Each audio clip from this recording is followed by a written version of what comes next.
నరసాపురం నుంచి తిరుమణమలై మధ్య కొత్తగా ప్రవేశపెట్టిన స్పెషల్ రైలును కేంద్ర మంత్రి శ్రీనివాస శర్మ నరసాపురం స్టేషన్లో జెండా ఊపి ప్రారంభించారు. రానున్న రోజుల్లో ప్రయాణికుల డిమాండ్ను బట్టి ఈ రైలును రెగ్యులర్ చేస్తామన్నారు. త్వరలో నరసాపురం చెన్నైల మధ్య ప్రతిపాదనలో ఉన్న వందే భారత్ ఎక్స్ప్రెస్ను కూడా పట్టాలెక్కిస్తామని మంత్రి చెప్పారు.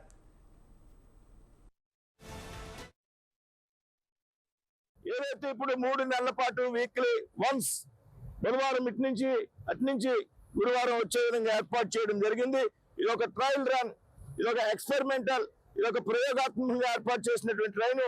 ఈ 3 నెలల పాటు ఈ ట్రైన్ యొక్క రద్దీని చూసి ఇది అనేక ప్రాంతాలని కనెక్టివిటీ చేయడం ద్వారా అరుణాచలం చేరుకుంటా ఉంది కాబట్టి తిరువన్నమలై. కాబట్టి ఈ రైలు యొక్క సౌకర్యాన్ని భక్తులందరూ పెద్ద ఎత్తున వినియోగించుకోవాలి. ఈ 3 నెలల ఏదైతే ట్రైన్ యొక్క ఆక్యుపెన్సీ ఉన్నదో ఇది పెద్ద ఎత్తున ప్రయాణికులతో నిండిపోయినటువంటి సందర్భంలో తప్పనిసరిగా ఈ ట్రైన్ ని ప్రతి వారం కూడా నడిపే విధంగా నేను రైల్వే అధికారితో మాట్లాడి సాధిస్తాననేటువంటి విషయాన్ని ఈ సందర్భంగా చెప్తూ మరొకసారి రైల్వే అధికారులకు ఈ సందర్భంగా నాకు సహకరించినటువంటి నా మిత్రుడు సోదరుడు నాయకర్ గారికి, అలాగే రామరాజు గారికి, ఇతరులందరికీ కూడా మరి జక్కంపూడి కుమార్ డిఆర్యూసీ మెంబర్ వీరందరికీ కూడా సీనియర్ డిసిఎం గారికి, పిఆర్ఓ గారికి అందరికీ కూడా లోకల్ స్టేషన్ మేనేజర్ కి అందరికీ కూడా హృదయపూర్వక ధన్యవాదాలు తెలియజేస్తూ సెలవు తీసుకున్నాను.